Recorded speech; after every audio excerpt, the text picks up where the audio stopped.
குருகுல முறைப்படி இயங்குற பள்ளிக்கூடம் அது. மாணவர்கள் எல்லாம் குருவுக்கு பணிவிடை செய்துட்டு வராங்க. நன்மை தீமைன்ற தலைப்புல அன்னைக்கு பாடத்திட்டம் அமையுது.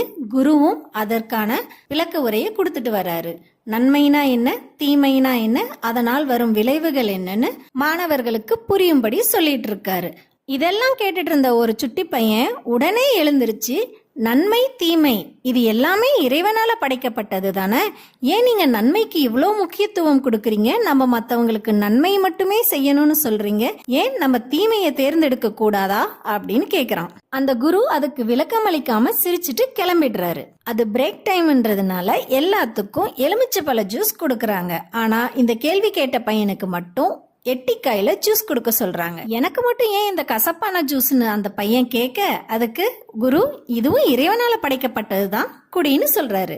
நன்மை எது தீமை எதுன்னு பிரிச்சு பார்க்க நம்ம அறிவை பயன்படுத்தணும்.